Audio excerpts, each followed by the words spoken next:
Labas vakaras. Nu, va, jau ir aš kažkaip tai susidėliojau. Šiandien diena buvo labai intensyvi, daug žinių, daug informacijos visokiausios. Tai taip, nu, tai faina. Dabar atėjau į viešbutį, čia pasirodo viešbutį yra daugybė apsaugos, nes kažkoks vyksta kažkoks susitikimas NATO ar kažkas tai tokio. Tai jaučiuosi labai saugi. Ir tikrai labai džiaugiuosi savo darbu, nes galiu bet kur, bet kada keliaujant, vat, pasijungti kompiuterį ir vesti seminarą, tai be galo džiaugiuosi tuo. Tai gal ir pradedam, ar ne? Tai aš pasidalinsiu skaidrėm. Ar matosi? Taip. Matosi. Tai biškį paskubėjau.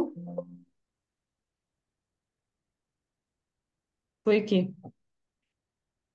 Tai va, šiandien kalbėsim tokia įdomia tema, kuri man pačiai labai įdomi. Aš ją nagrinėju ir dar niekaip nepabaigiu išnagrinėti iki galo, nes vis randu pas save gyvenime daug naujų dalykų, kuriuos man atveria, kai aš galvoju arba stengiuosi uždirbti daugiau pinigų. Tai man kažkaip tai vis atsiveria naujos galimybės ir naujas pažinimas. Tuo labiau, kad aš su šita tema ir jau vieną seminarą pravedžiau, tai pravedus tą seminarą man atėjo dar nauji suvokimai. Ir tais naujais suvokimais dar pasidalinsiu su jumis šiandien.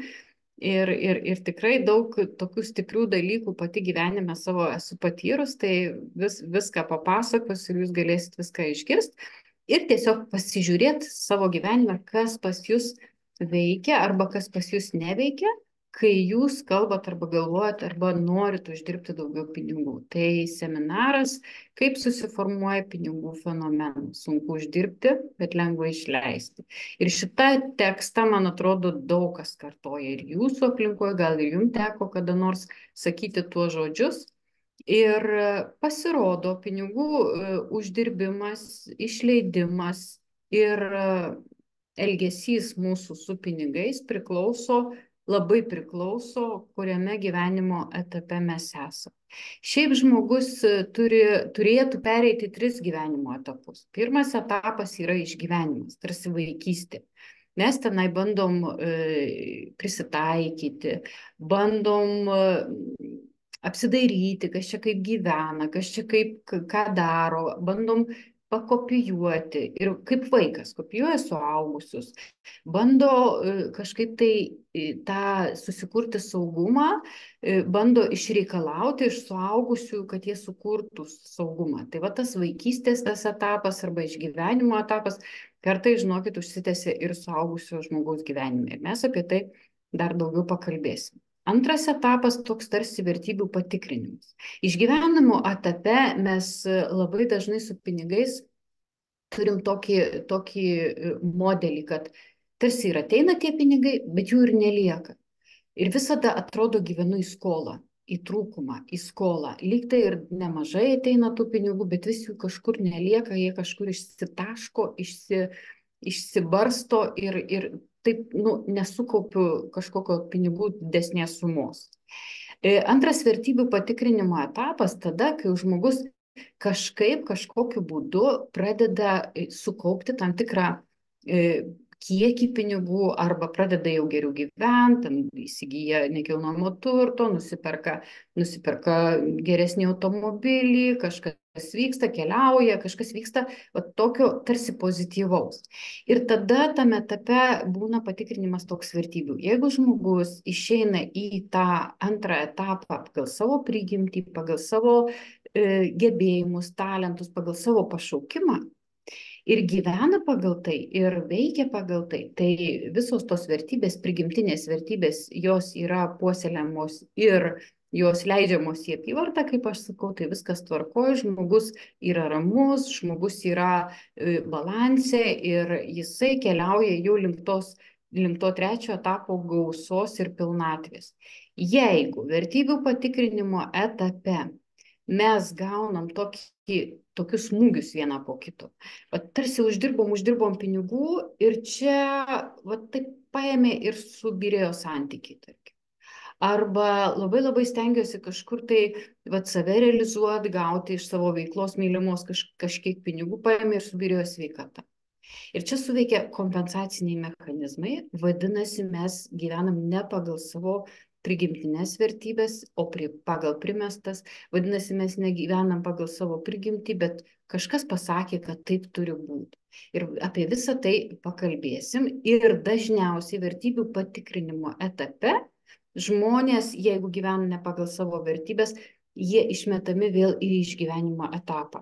Teko girdėti, vat, buvo žmogus, užsidirbo vat, pinigų ir dabar pinigai sugadino žmogų. Buvo labai geras žmogus, toks vat, patogus visiems, bet vat, atėjo į tą pinigų kiekį kažkokį tai užsidirbo ir va žiūrėkit, pasikėlė, ten kažkas tai merginos, arba jeigu tai vyras, meilužės, kažkokios kelionės, narkotikai, dar kažkas.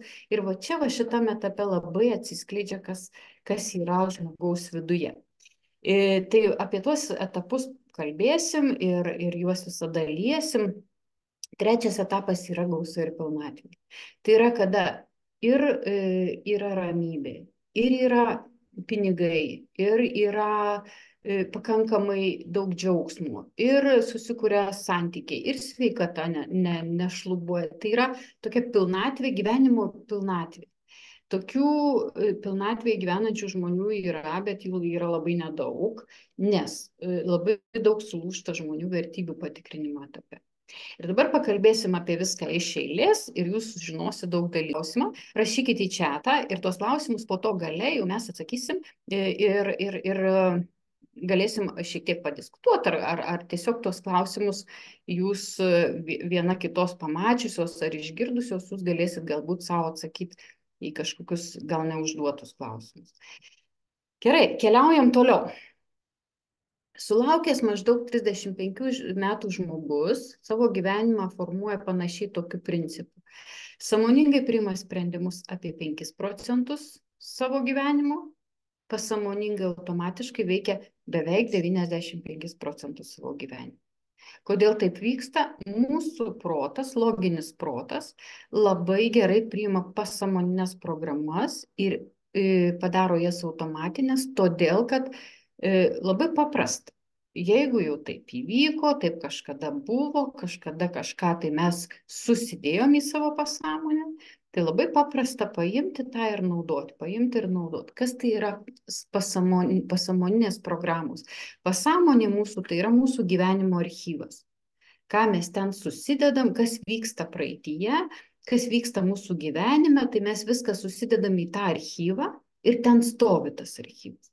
Kai vyksta kažkoks įvykis, mūsų loginis protas, kaip Google užklausa, nueina į archyvą, išsiima pačią baisiausią istoriją iš mūsų praeities, atneša mūsų loginiam protui ir sako, bus taip.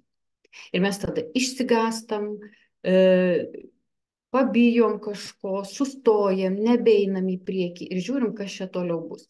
Kodėl taip yra? Todėl, kad mūsų protas saugo mūsų vidinę energiją. Mūsų protas turi aprūpinti mūsų kūną energiją, loginis protas. Ir ta energija, jinai eikvojama, kada kuriama kažkas naujo. Ir protas nenori nieko kurti naujo, jisai nori automatinės programas pritaikyti. Bet aš pasakysiu ir papasakosiu, kur yra pavojai tame. Dabar, kai mes naudojamės pasąmonę arba kai pasąmonė veikia mūsų gyvenimą, vyksta toks dalykas. Pasiima mūsų loginis protas, atsineša į logiką, loginis protas sako, viskas čia gerai, čia taip turi būti. Ir taip kuriama yra realybė. Bet kas yra blogiausia, kad labai dažnai pastebim, kad ta realybė yra nelogiška. Vienaip noriu, o kuriasi kitaip. Ir jeigu mums atrodo, kad ta realybė kuriasi ne taip, kaip mes norim, nelogiškai, tai vadinasi mūsų pasąmonė tuos nelogiškus sprendimus atitempė kažkur tai iš praeities. Ir dabar finansuose viskas labai labai aiškiai pasimato. Jeigu nelogiškai dėliojasi gyvenimas mūsų finansuose, pavyzdžiui, noriu turėti sukauptą kažkokį kiekį pinigų, o jie nesikaupia niekaip. Vadinasi, mūsų pasąmonė kažkur stabdo mus nuo pinigų. Pasąmonės vienintelis principas yra koks? Pasąmonė mus saugoja. Bet kas yra įdomiausia, jinai saugoja ne tik tai nuo blogų dalykų, jinai saugoja ir nuo gerų dalykų. Kaip mes, kad įsivaizduom, kad tai yra geri dalykai, pavyzdžiui, turėti sukauptą kažkokią pagalbę finansinę, ar nusipirkti patogesnį būstą, ar nusipirkti kokybiškesnę mašiną, automobilį, kad galėtume saugiau važinėti. Pasąmonė netgi nuo šitų dalykų mus saugoja, nes kažkur patirtyje yra bloga patirtis su pinigais. Ir dabar kokie požymiai rodo finansinio potencialo blokavimą? Vat kas tie per požymiai, jeigu matom, kad mūsų gyvenime trūksta pinigų arba kažkas tai vyksta? Tai pirmiausia, pirmas toks požymis yra, kad pavydžiu kitiems geros finansinės būklės. Vat kiti labai gerai gyvena, jie visko turi, jie uždirba, o aš neišeina, man nesigauna. Vadinasi, potencialą kažkur tai blokuoju. Antrasis toks požymis, negaliu sukaupti didesnės pinigų sumos. Pavyzdžių yra visokiausių. Žmogus gavo geresnį darbą, didesnį atlyginimą, uždarbį, bet žiūri, kaip trūksta piniginiai, taip trūksta. Kaip gale mėnesio reikia jam skolintis, taip reikia. Ir kas čia vyksta? Pinigų padaugėjo, o žmogus tuos ir didesnę tą sumą sugeba išleisti. Ir atrodo, nieko tokio neįsigyja, bet sugeba išleisti ir piniginiai vėl trūksta pinigų. Trečiasis toks požymis, kai apsipirkinėju, tai man pakelia nuotaiką. Čia yra toksai, kaip sakau, įprotis pakeisti blogus jausmus, pakeisti apsipirkinėjimo tokiu šarmu, kaip daug kas sako. Aš apsiperku, man faina, šopingas labai liuks, jeigu bloga nuotaika, einu šopintis. Va čia yra jau pavojus, kad mes už savo nuotaiką, už savo blogus jausmus, nepažindami jų ir nežinodami, ką su jais daryti, mes tiesiog kartais pakeičiam apsipirkinėjimą. Tada taip tarsi pakeliu savo savivertę, tarsi man nuotaika pakyla, tarsi toks pasitikėjimas savimi ateina, tai dar vienas toks požymis. Ketvirtas požymis, visada atsiranda nenumatytų išlaidų. Kas tai yra? Sugedo automobilis.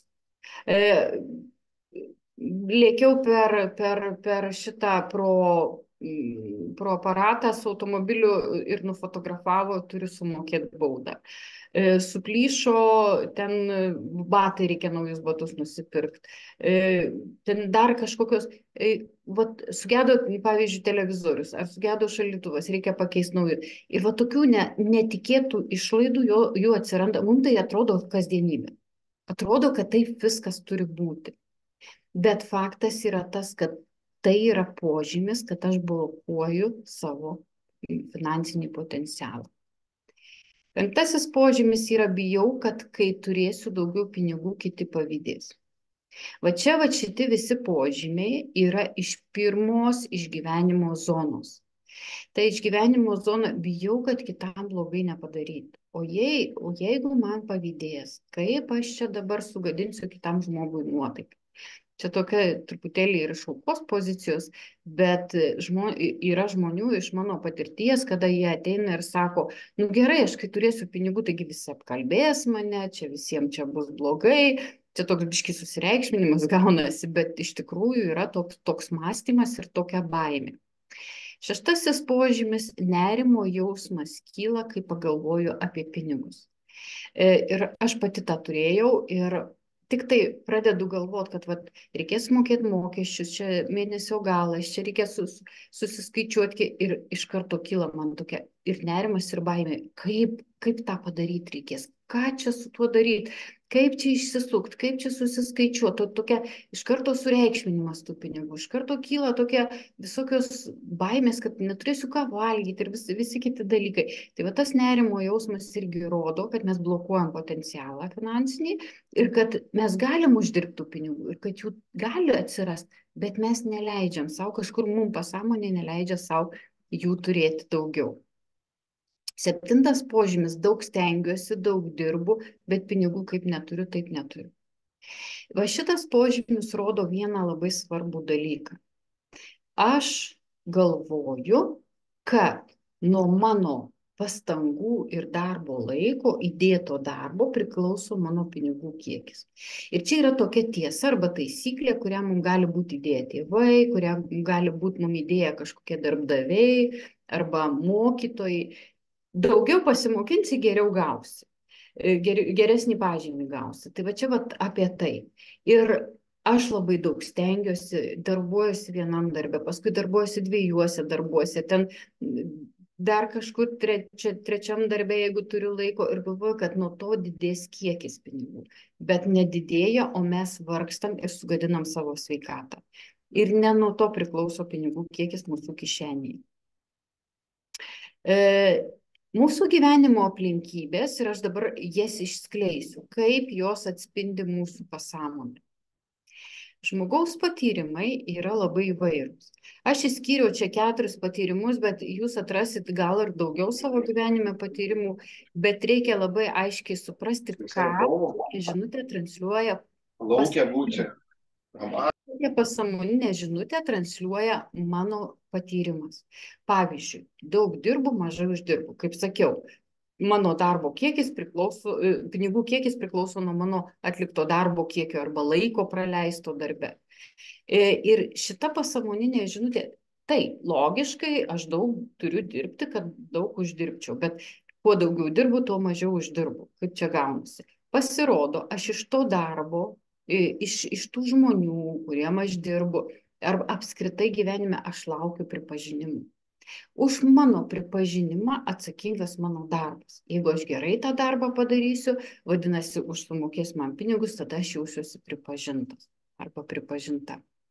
Kitas toks patyrimas, vis prarandu pinigų. Kaip aš sakiau, tai šaldytuvas sugedo, tai automobilis, tai avariją netyčia padariau, tai baudą reiks susimokėti. Ir va šitaip tie praradimai pinigų rodo labai svarbę žinutę. Aš perleidžiu atsakomybę už savo gyvenimą, už savo pinigus kažkam kitiem. Kam? Čia jau reikia žiūrėti, jau tada reikia gilintis į mūsų vidų, kas ten sėdi, kodėl aš perleidžiu atsakomybę už savo pinigus kitiems ir ką man tai naudinga. Trečioji tokia žinutė, kai žmogaus patyrimas būna, kad nuolat trūksta pinigų. Kaip aš sakau, uždirba kuo toliau, tuo daugiau, bet piniginiai kaip trūksta, taip trūksta pinigų. Ir jeigu mes pastebim, kad nuolat taip kartojasi, vadinasi pasąmoninė žinutė, ką sako, turiu lūkestį, kad manim kas nors pasirūpintų. Šitas lūkestis, kad manim kas nors pasirūpintų, gimęs kažkada vaikystėje, atsiradęs kažkada, tai kai manim tėvai galbūt labai rūpinosi, kai manim rūpinosi kažkas tai iš mūsų artimųjų ir vis tas rūpestis visą laiką norime to rūpesčio, neišėję iš vaikystės kažkokių patirčių ir laukiam to rūpesčio, ar darbdavys mumis turi pasirūpinti, ar vyras, ar kažkas tai turėtų mumis pasirūpinti, tai mes tai padarom, išleidžiam visus pinigus, nelieka pinigų ir dabar jau prašau rūpintis man. Ir ketvirtas toks patyrimas ryškesnis, kurį aš esu pastebėjus iš savo konsultacijų, tai nesiseka su pinigais. Nesiseka uždirbti, net neteina klientai, nemoka kiek aš noriu, arba aš per mažai paprašau, arba labai nuolaidų išsireikalauja, arba išsireikalauja, kad aš už dyką dirbčiau. Ir tai čia šitas patyrimas neša žinutę, aš laukiu sėkmės. Labai daug žmonių susitinku, kurie ateina į konsultaciją su tokia kažkokia susikurta sėkmės vizija. Kad jeigu aš darysiu taip ir taip ir taip, man ateis sėkmė ir aš turėsiu tada pinigų. Bet ta susikurta vizija sėkmės taip ir nepasiekiama. Nes sėkmė, kaip po tokia, mes neturim jos siekti, jos nereikia sureikšminti. Sėkmė yra ta, kad mes darom ir gaunam kažkokį rezultatą ir jisai atspindi mūsų kažkokį tai vidinę pastangą. Ir jeigu tas rezultatas netenkina, mes sakom nesėkmingai, klaidą padariau, kažkas neįvyko mano gyvenime ir aš vis tiek lauksiu tos sėkmės. Aš vis lauksiu, kad kažkas tai gero nutiktų mano gyvenime. Ir vis taip ir nesulaukiu. Tai va, tai tokie patyrimai mūsų, keliaujam toliau. Ką dar mūsų pasąmonė rodo apie mus pačius. Tai va, mūsų pasąmonė rodo tokią dar vieną labai stiprią žinutę. Atsiprašau, kas čia man dabar. Tai, kas vyksta mūsų pasąmonėje, tiesiogiai atsispindi mūsų gyvenime.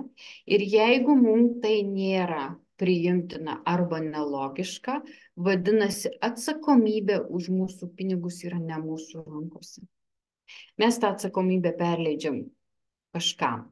Sėkmei, klientams, darbdaviams, vyrui, žmonai, o gal pasąmoningai netgi tėvams, kurie mums sukūrė tą kažkokią finansinę gerovę. Patikėkit manim, labai lengva ir paprasta atsikratyti pasąmoninių programų, kurios nemalonios buvo kažkada vaikystėje patirtys. Nemalonios patirtys, kažko trūko, kažko negavom, finansų trūko ar dar kažko. Bet žinokit, kaip yra sunku atsikratyti pasąmoninių programų, kurios susijusios su gerais dalykais. Pavyzdžiui, tėvai buvo labai rūpestingi, jie labai gerai uždirbdavo, jie labai turėjo gerą finansinį pagrindą ir man, ir man daug pinigų duodavo, ir aš gerai apsirengus buvau, ir visko turėjau, ir kompiuterius, ir viską turėjau. Ir viskas tas baigėsi. Kai baigėsi vaikystė, išėjus į savo gyvenimą, tas baigėsi. Ir aš taip ilgiuosi to, ir aš visada laukiu tos sėkmės, kada manim kas nors pasirūpins taip, kaip tėvai pasirūpina. O gyvenimas kitaip visai rodo. Ir dabar klausimas jums. Kam jums reikalingi pinigai? Ir jeigu galit, parašykit į chatą nors po kokį vieną kitą sakinį, kam jums reikalingi pinigai? Dėl ko jūs norite turėti pinigų? Koks jūsų tikslas ir kokia žinutė jūsų pasauliui, kad vat, aš noriu daugiau uždirbti? Kam jums reikalingi? Galbūt kelionės, galbūt kažkokiem tai smagiem dalykam, ten, nežinau, žaidimai, kažkokie dar kažkas tai, kažkas tai tokio. Galbūt kažką norite įsigyti. Namą, automobilį, būstą, dar kažką. Parašykit. Į chatą mes pasižiūrėsim, kam nori kažkas keliauti, turėti savo namus, investuoti pinigus, susikurti pasyvias pajamas. Va, puiku. Puiku. Kas dar ko norit? Labai geri norai, labai geros idėjos ir iš tikrųjų net nebejoju, kad šitie norai ir šitos idėjos, kurias jūs turit ir galbūt ir neparašėt ir turit, jos galbūt atspindi jūsų vertybės. Randu vieną atsakymą, Milda rašo, uždirbdama pinigus aš jaučiuosi saugi viskam. Ačiū labai, Milda, kad pasidalinot ir labai svarbus momentas, labai svarbią temą palietėt, kada pinigai atsakingi už jūsų saugumą. Ir niekada žmogus neturės pinigų, jeigu perleis atsakomybę už saugumą, už savivertę, už kitus dalykus pinigams. Nes pinigas, kas yra pinigai? Pinigai yra neutralus dalykas, jie yra niekieno. Ir 90% pasaulio žmonių linkę pinigais atsikratyti. Ir tik apie 10% pasaulio žmonių linkę pinigus turėti, pritraukti. Ir buvo padarytas toks tyrimas. Paimti modelį, keletas modelių ir stebėti žmonės. Paskaičiuota, dirbtinis intelektas paskaičiavo vienu būdu, kitu būdu, paskaičiavo tokį įdomią statistiką, išvedė vidurkį. Paėmė visus pasaulio pinigus ir po lygiai padalino visiems pasaulio žmonėms. Vienu modeliu per 15 metų, kitų modelių per 20 metų, tie 10% žmonių susigrąžintų visus savo pinigus, nes 10% žmonių valdo praktiškai 90% pasaulio pinigų. Tai tie 10% tie žmonių susigrąžintų savo pinigus, o tie 90% žmonių per 15 metų juos prarastų vėl. Kodėl? Todėl, kad pinigai yra niekieno, kas leidžia ateiti pinigams į mūsų gyvenimą, pas tą ateina, o kas nori atsikratyti, tas tą iš to ir iškeliauja pinigai. Ir va dabar, Milda, kai jūs parašėt, kad jaučiuosi saugi, vadinasi, jums pinigai kaip saugumo garantas. Ir jeigu pinigai yra kaip saugumo garantas, niekada jūs pinigų neturėsit, nes viduje jūs jausitės nesaugi, jeigu pinigų nėra. Ir va čia va yra pats pagrindinis dalykas. Pinigai ateina tada, kai mes jaučiamės saugus. Nes pinigai mėgsta galią, o saugus žmogus yra galingas viduje. Ne išorinė galia, ne ten ta, kaip mes įsivaizduojam, ten galia tokia, kaip kad aš galiu ten daug kažką tai nuveikti. Ne. Čia yra apie vidinę galią, apie vidinę stiprybę.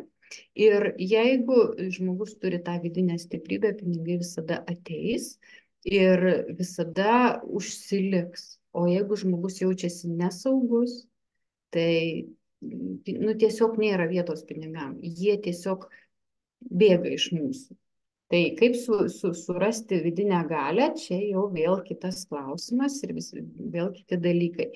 Edita nori kelionėms, drobėms, dažams, dalyvavimui parodose. Čia suprantu, kad jau yra toks poreikis savo vertybės išreikšti per kažkokią tai dailę, per kažkokius užsiėmimus. Šiaip pinigai yra tam, kad mes skleistume savo vertybės. Vadinasi, tas prigimtinės vertybės, kurias mes turim, tas pašaukimas mūsų, ta mūsų misija, jinai stipriau skleisis pasaulyje, kai mes turėsim daugiau pinigų. Bet pinigai pas mus ateis tik tada, kai mes turėsim vidinį tvirtumą, vidinę galią, ramybę, atsakomybę prisimsim patys, o ne pinigam permesim. Ir kada leisim pinigams ateiti. Nes tie pasąmoniniai blokai iš tikrųjų blokuoja pinigus ir neleidžia pinigams ateiti. Gerai, keliaujam toliau. Dabar keliaujam toliau į šiek tiek paaiškinimą.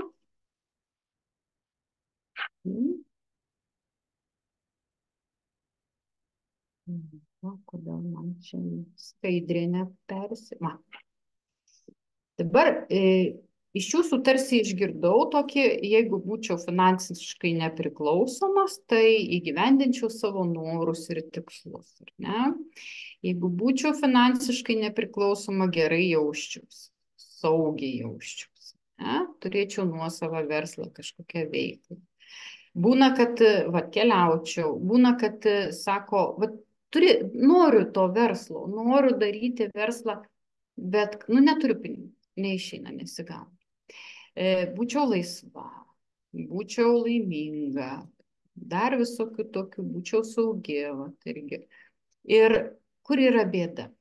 Bėda, kad už visus šitus dalykus, už savo norų tikslų įgyvendinimą, už gerą savijautą, už verslą, už keliones, už laisvę, už laimės, už saugumą, atsakomybę perduodam pinigams. Tik tada, kai būsim viduje patys laisvi, jausimės gerai, saugus, tik tada pas mus ateis pinigai. Dar viena labai stipri patirtis, kurią aš tikrai pati savo atradau ir mano giminės toks buvo atradimas, tai mūsų tėvų, senelių, prosenelių patirtys su pinigais tikrai daro milžinišką įtaką mūsų finansiniam potencialui. Ir kai yra kažkur giminėjai, prarasti dvarai, prarasti pinigai, kažkas pavogė, kažkas tai apgavo, kažkas tai išviliojo. Jeigu yra netgi su mirtim susiję kažkokie finansiniai dalykai arba nekilnojamo turto dalykai, pavyzdžiui, išvežė žmogų į Sibirą dėl to, kad jisai turėjo pinigų, šeimą nužudė, šeimą ištrėmė. Bet šitos visos patirtys įsirašo labai įdomiai. Pinigai plus mirtis, pinigai plus netektis.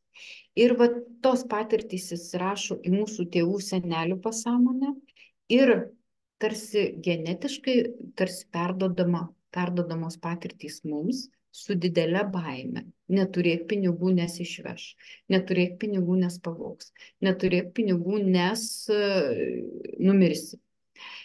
Mano gyvenime tokia patirtis buvo labai ryški, kai aš buvau 6-7 gal metų. Aš turėjau vyresnį brolį ir vyresnysis brolis buvo 10-okas, 11-okas ir jis turėjo draugų. Ir vieną kartą atsivedė draugus į namus. Ir atsivedė, ten jie pabuvo ir tie draugai išėjo ir savaitės bėgy apvogė mūsų namus, pavogė mamos aukso žiedus, ten dar visokius kitokius. Ir ten labai įdomiai per langą įlipo, išpjovė langą ir tai įvyko 2 kartus mūsų gyvenime. Ir dabar gal tokia žinutė man įsirašė, iš tėvų patirties tokia žinutė įsirašė. Neturėk draugų, nes jie paims ir apvogs. Ir su šita žinute aš gyvenau ilgą laiką. Aš bijojau draugus parsivesti į namus, kai jau aš pati paaugau, buvau paauglė. Aš bijojau su draugais kažkur išeit, pas mane didžiulė baimė buvo. Ir paskui kažkaip tai, vis tiek ta baimė, jinai neturėjo jokio pagrindo, tai aš tada jau atsiklausdavau tėvų, ar aš galiu parsivesti draugės į namus, ar ten, bet visą laiką aš galvojau, kad neturiu teisės turėti draugų, nes jie ateis ir apvogs. Ir tos baimės visiškai nelogiškos, bet jos yra ir jos trukdo netgi pinigams pareiti. Jeigu aš turiu draugų, tai aš neturiu pinigų. O jeigu aš tik turiu pinigų, tai man baisu, kad man gali pavogti. Ir va šitą dalyką aš prasidirbau ir dabar visai neturiu jokios baimės dėl to, kad ne apie tai. Vagystė visai ne apie tai. Vagystės yra visai apie kitus dalykus. Vaikystės patirtys su pinigais. Iš tikrųjų, labai dažnai mes vaikystėje atsinešam visiškai nelogiškas patirtis su pinigais ir jos visą laiką blokuoja mūsų finansus. Absoliučiai visada. Kodėl taip yra? Pavyzdžiui, kodėl taip yra? Vaikystės patirtys, kai vaikas būna iki 7-8 metų, jis būna visiškai nesąmoninga asmenybė, tik pasąmoninė ir labai jausminė. Vaikas viskas, kas vyksta jo aplinkoje, jisai nekvestionuoja, jisai neatsirenka, bet jisai susideda viską savo į vidų. Jisai viską sukopijuoja, susideda savo į vidų ir jisai nešasi į gyvenimą šitą kraitį, kurį gauna iš tėvų. Ar tai būtų labai geros malonios patirtys, ar tai būtų labai sunkios nemalonios patirtys, viską jisai nešasi į savo gyvenimą. Jis kažką pritaikys, kažką, ir jeigu tai viskas gerai, tinka, tai viskas tvarkoja. Bet jeigu tos patirtys, kurias patyrė vaikas vaikystėje, skiriasi nuo jo prigimties, pavyzdžiui, arba nuo jo potencialo, jeigu tai jam labai suskauda kažkur tai, nesaugu, nes vaikas nori ko? Vaikas nori saugumo, pripažinimo, meilės, dėmesio, rūpesčio. Viskas tas yra normalu. Vaikystėje taip, to reikia. Ir jis iš tėvų tą bando išsireikalauti, bet kartais negauna. Ir jeigu vaikystės patirtys susijusios su nemaloniais jausmais, o jausmai laiko neturi, tai vaikystės patirtys tempiasi per gyvenimą ir jos eina iki tol, kol mes jas arba labai skausmingai sustabdom, mums gyvenimą sustabdo, arba mes patys sąmoningai jų atsisakom ir padedam atgal į tą vaikystę, kurios ir prasidėjo. Tai pavyzdžiui, tokia vaikystės patirtis, kad tėvai buvo neturtingi, negalėjo man kažko nupirkti, nedavė kažko, kažkaip negalėjo manim pasirūpinti. Aš pavydėjau, pavyzdžiui, draugams, kad jie turi daugiau. Tai tokios nuoskaudos likusios tiesiogiai blokuos finansus. Tiesiogiai, nes mano vaikystės patirtis, ką jinai sako, jeigu tėvai neturėjo, nelogiškai sako, bet taip sako, jeigu vaikai neturėjo, tėvai neturėjo, tai ir aš turiu neturėti. Kažkaip taip būna įsirašę. Arba pavyzdžiui, vaikystės patirtis, kažkas iš giminaičių nukentėjo, kaip sakiau, dėl pinigų ir turto. Viskas, aš bijosiu turėti pinigų. Nes tas turėjimas man tiesiogiai asocijuojasi su ta kančia, kurią patyrė mano giminaičiai. Nes, žinot, patirtis būna sunki ir paskui iš tos patirties gimsta visi pasakojimai, gimsta ten visokios istorijos, dalinasi suaugę vieni su kitais, o vaikai girdi ir vaikai susisėmė viską. Kažkas pavogė, pasisavino mano pinigus ar daiktą, viskas, aš tada bijau prarasti pinigus, aš tada perdėtai saugosiu, sureikšminsiu tą išorinį saugumą ir tada vėlgi blokas mūsų pinigams. Tėvai meilę pirkdavo pinigais arba daiktais. Labai dažnai būna, kada tėvai tarsi turi skausmą, kad negali būti su vaikais, nes dirba per 2, per 3 darbus, tai tada uždirbę pinigus jie tarsi atperka pinigais, daiktais kažkokiais, savo tą kompensaciją duoda vaikams dėl nepatirtos meilės. Ir tai daro didžiulę įtaką ir tai blokuoja pinigus ir aš visada galvoju, kad aš turiu susimokėti, kad mane mylėtų. Ir tada vaikas jau suaugęs, jisai tarsi perka tą meilę irgi iš kitų. Tėvai labai sunkiai ir daug dirbo, kad pragyventum. Čia toks labai vienas iš populiariausių blokų, nes tikrai yra žmonių ir daug žmonių, kurie, oi, kaip sunkiai dirbo dėl tavęs vaikeli, kaip čia mes rūpinomės tavim, čia koks sunkus darbas buvo. Tada ką vaikas jaučia? Vaikas jaučia labai keistą jausmą, kad aš esu mažesnė vertybė už pinigus, nes dėl pinigų tėvai dirbo, o manęs nežiūrėjau arba aš negavau rūpesčio, to dėmesio, kurio norėjau. Nes vaikas turi lūkesčių ir tai normalu. Ir visada vaikas, kuris taip girdi tėvų pasakymą, kad labai jau čia sunku tas darbas, labai jau daug dirbu čia dėl tavęs, kad pragyventume ir visa kita, vaikas neturės jau suaugęs, būdamas jisai bėgs nuo pinigų arba blokuos pinigus vien dėl to, kad jam tarsi pinigai didesnė vertybė už jį patį. Ir jis tą skirtumą, to vertingumo skirtumą, jisai labai, jis bijo, nes jam skauda kad aš mažesnė vertybė už pinigus. Tai tokie dalykai, tokios patirtys būna labai sunkios ir mes tada blokuojam. Arba jeigu pinigai ir ateina į mūsų gyvenimą, aš juos staigiai noriu išleisti, noriu pabėgti nuo jų, nes man skauda. Viduje dėl patirčių man labai skauda. Ir kodėl mums labai sunku atpažinti ir pripažinti pasąmonės įtaką mūsų finansams? Kaip sakiau, mūsų pasąmonė mus saugoja.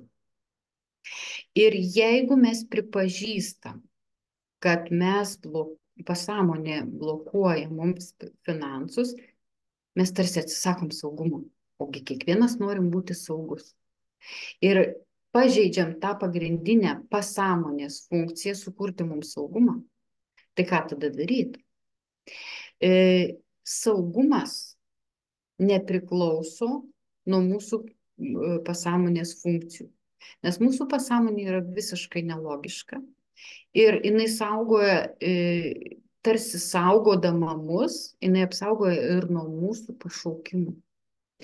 nuo ėjimo į mūsų pašaukimą, nuo mūsų misijos šitam pasaulyje. Ir jeigu pasąmonė apsaugoja mus nuo pašaukimo, mes visada blogai jausimės. Ir visada jausimės silpni, negalintys pasiekti to pašaukimo. O jeigu mes esam silpni, visada ateis pamokos, kurios mus stiprins. Ir visada susikuria toks fenomenas. Norim labai saugumo, ieškom saugumo, o mus visi išmeta į nesaugumą, į kažkokį kraštutinumą. Kažkas gyvenime taip susiklosto, kad pasijuntam nesaugus. Ir visada tradiciškai, jeigu norim vieno, o yra kitas, vadinasi, čia jau veikia mūsų pasąmonė. Kitas toks svarbus kriterijus, kodėl mums sunku atpažinti arba pasąmonė neleidžia atpažinti tos įtakos mūsų finansams, nes jinai nelogiška, neracionali ir tarsi praeities patirtys automatiškai perkeliamos į ateitį. Viduje, mūsų pasąmonėje gyvena toks vidinis ekstrasensas. Ir jisai sako, žinai, sako, nekišk nagų ten, nes bus blogai. Nedaryk to, nes bus blogai. Neik ten, neužsimk tuo, nes bus blogai. Arba numirsi, arba atims, arba prarasi pinigus, investuosi, prarasi, ten nupirksi, išmesi ir visa kita, ir visa kita. Mūsų pasąmonė, jinai neįskaičiuoja to, kad žmogus yra kūrybingas ir jis gali sukurti taip, kad ir nepraras pinigus, ir investuos saugiai. Mūsų pasąmonė to neįskaičiuoja. Jinai mus saugoja, bet jinai saugoja ir tą blogąją prasme.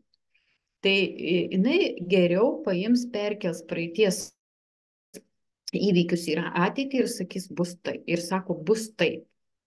Ir jeigu mes išmokstame nepaklausyti mūsų pasąmonės, jeigu mes išmokstame tą pasąmonę patraukti ten, kur jinai, pasąmonės įvykis, ten, kur jie ir prasidėjo, ir palikti juos, visada mums pavyks kažkaip susikurti ir tą finansinį saugumą, ir tą finansinį potencialą išplėsti, ir tas vertybės paremti pinigais, ir viską pavyks susikurti, jeigu išmoksim pasąmonę valdyti ir patraukti. Trečioji tokia funkcija, kuri visiškai mums nereikalinga, tai nors pasąmonės programos jau paseno, jos buvo vakar, užvakar vaikystėje, bet jas priimam kaip svarbes, reikalingas ir būtinas. Ir čia irgi tas stabdymas yra. Pavyzdžiui, mūsų tėvai sovietmečiu, jie turėjo vis tiek tą saugotis, kad nepasakyt, ko nereikia, kad nepadaryt, kaip nereikia. Tai kaip sovietmečiu nebuvo verslo, o visi verkdavosi, kas tik tai turėjo rankas, vis kažką veikdavo. Mano tėvai irgi augino nutrijas, pavyzdžiui, ten spausdavo sultis ir visa kita. Ir tai buvo nelegalus verslas. Bet jie tą darė, jiem tai patiko, nes jie uždirbinėjo pinigus ir pasirodo turėjo verslumo tą potencialą, bet iš tikrųjų jie labai bijojo. Ir atsimenu, kai tėtis atsistojęs kieme, suakmenėjęs, nes atėjo tikrintojai, kaip jie sakydavo BHS, atėjo tikrintojai ir ras ar neras ką nors kompromituojančių. Ir tas suakmenėjimas, ta baimė man tiek įsirašė į atmintį, kad aš verslų nenorėjau, nežinau, daug metų. Aš kaip ir norėjau kažką veikti, bet aš bijojau ir bėgau nuo jų, nes ateis patikrint, suras, uždės baudą, išveš į Sibirą ir visa kita. Ir va šitas programas, kurias aš įsirašiau, jos paseno. Dabar visai kiti laikai, dabar demokratija ir visa kita. Bet aš jas laikiau kaip svarbės ir reikalingas mane saugančias. Tai va, ir fenomenas sunku uždirbti, lengvai išleisti susiformuoja tiems, kurie leidžia negatyvioms pasąmonės patirtims valdyti savo gyvenimą. Kai išmokstam valdyti savo pasąmonę, tie dalykai baigėsi. O kaip tą daryti, kaip dirbti su pasąmoniniais finansiniais blokais? Pirmiausia, reikia atpažinti pasąmonės veikimą, iš kur čia pareina, kas čia pareina, tada atrasti tą giluminę priežastį, tą pirminę situaciją, nuo ko viskas prasidėjo, iš kur tai atsirado, ir pakeisti jos veikimą. Tai yra arba atsisakyti ir palikti vaikystėj, arba priimti kaip patarimą iš praeities. Ir tokie įrankiai, kuriais aš dalinuosi, pinigų medžio paslaptys seminare, jums gali būti prieinami, jeigu ateisit į tą seminarą ir dalyvausit. Ir padėti atpažinti tos pasąmoninius blokus, padėti atpažinti tas sunkias patirtis labai paprasta, kai žinai, į ką atkreipti dėmesį.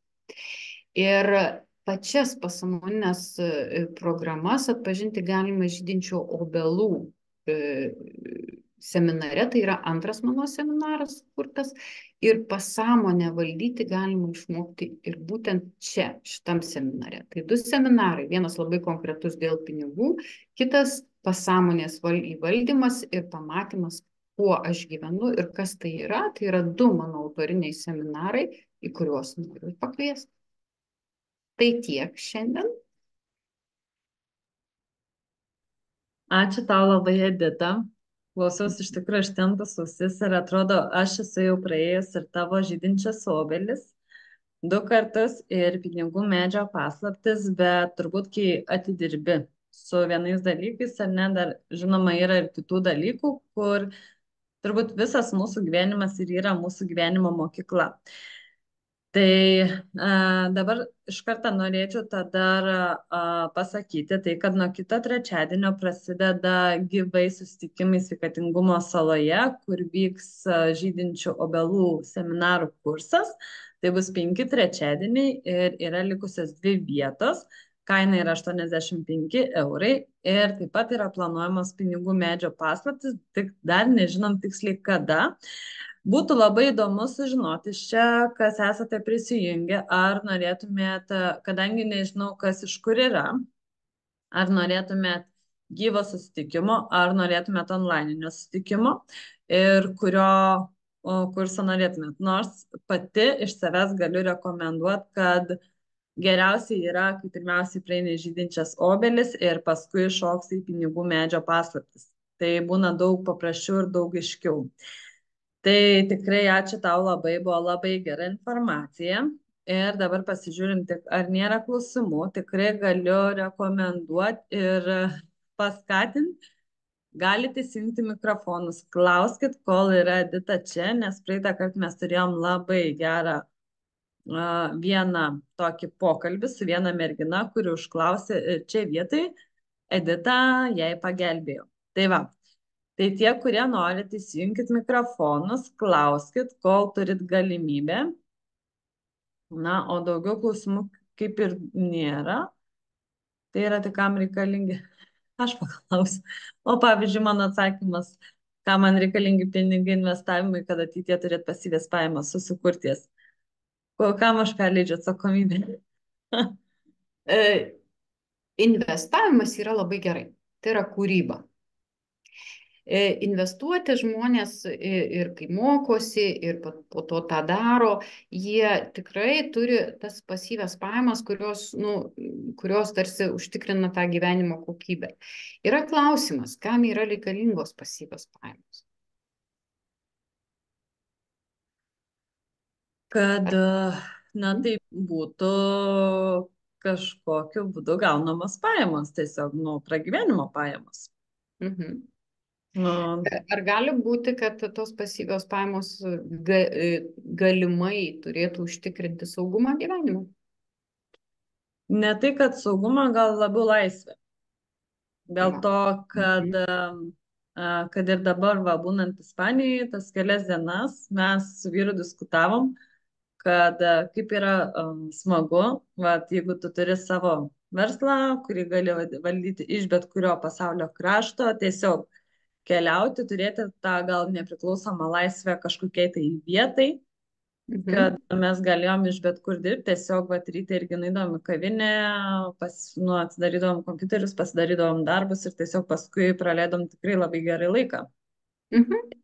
Gal iš tos pusės, kad tiesiog tai būtų tos pajamos, kad neit nuo 8 iki 5 ten samdoma tą darbą ir būtų nuo kažko priklausoma. Ok, bet laisvė nepriklauso nuo pinigų. Laisvė jinai pirma atsiranda, o paskui kūrėsi pasyvios pajamos. Ir čia reikia labai sugebėti atskirti dalykus. Kada yra viduj žmogui laisvė, susikuria daugiau pajamų šaltinių ir tada tos pajamos didesnės būna. Kai nėra viduj laisvės, kai aš esu suvaržytas kažkokių tiesų, kažkokių taisyklių, kažkokių praeities patirčių, aš nesijaučiu laisvas ir galvoju, jeigu aš turėsiu pinigų, aš būsiu laisvas ir visada pakimba man šito kabliuko. Nes jeigu aš turėsiu pinigų ir tas yra mano suvaržymas patirčių, baimių kažkokių, kaltės, kažkas pavydės, visais atvejais aš tos pinigus panaudosiu ne savo vertybėm plėsti, o saugumui užsitikrinti, kad tik tai būčiau saugus. Tai pirmiausia, kurkime vidinę laisvę, vidinį saugumą, vidinį pasitikėjimą ir tikėjimą savimi. Ir paskui ateis galimybė tos pinigus ir investuoti, ir susikurti tų daugiau šaltinių. Ir tas pinigų ateimas bus nesureikšmintas, o jis tarsi natūralus bus. Natūraliai man pareina tie pinigai ir aš net nesureikšminta. Nes matot, kur yra bėda? Bėda yra viename labai svarbiame dalyke. Pirmoji išgyvenimo zonoje gyvenantys žmonės, pirmam tame etape gyvenantys žmonės, jie labai sureikšmina neigiamus dalykus.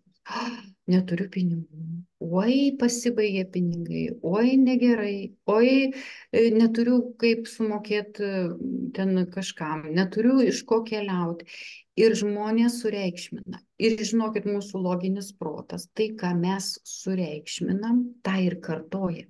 Nes labai reikšminga pas mus vyksta. Ir tai, kas yra sureikšminama, pavyzdžiui, neigiami dalykai, baimė pinigų, ar ten apvoks, ar ten dar kažką, viskas, kas sureikšminama, tas kartojasi mūsų gyvenime. Ir jeigu neigiami dalykai, jie kartojasi mūsų gyvenime. Va taip va susikūrė strategijos.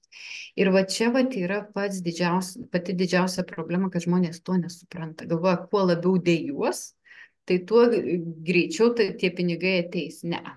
Sureikšminti reikia tik tai, kad mūsų vertybės, mūsų potencialas ir mūsų prigimtis yra svarbesnė ir už pinigus, ir už visus kitus neigiamus dalykus, ir netgi už teigiamus dalykus. Dar vienas dalykas, žmonės pinigus pasistato aukščiau savęs. Kai sureikšmina juos, kai jiem perleidžia atsakomybę už savo saugumą, už savo laisvę, už dar kažką, vadinasi, pasistato aukščiau savęs. Kai mes pasistatom pinigus aukščiau savęs, tada jie mus silpnina, nes mes atsakomybę perleidžiam jiems, pinigai mus silpnina, ta atsakomybės perdavimas mus silpnina, kuo mes jaučiamės silpnesni, o kas mus silpnina, o taip paimama ir nušluojam. Visa tai, kas mus gyvenime silpnina, viskas nušluojama iš mūsų gyvenimo, patraukiam. Ir jeigu tik tai mūsų pinigai silpnina, mes jų neturėsim niekada. Tai vat labai svarbu, kai mes norim kažko, mes kažko siekiam su pinigais, pasižiūrėkim, ar tai mus silpnina, ar tai mus stiprina.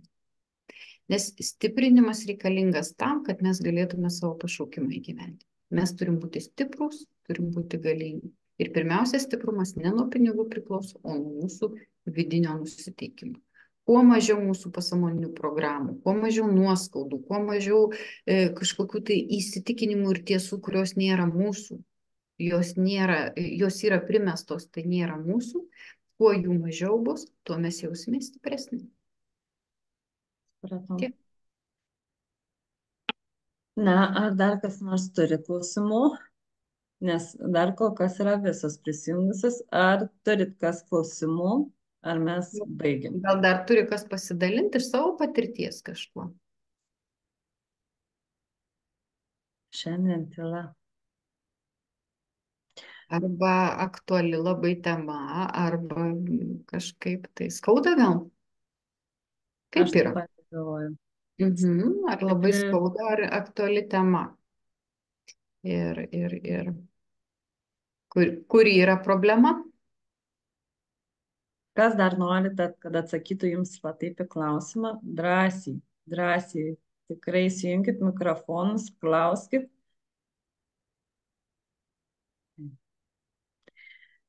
Na, nėra stiprių, nieks neišdrys. Kažkas. Taip, Alina, ačiū, buvo įdomu ir gerą vakarą. Ačiū, kad ne visi mastom dabar, kaip čia viskas gaunas. Tai Milda drąsiai gali užklausti klausimą. Ir apie patį saugumą. Tai tikrai dar turim kelias minutės, kada Edita gali atsakyti, dar turim 4 minutės. Tai pilnai užtektų klausimų. Drąsiai įsijunk mikrofoną ir klausk. Taip. Va, Hmm?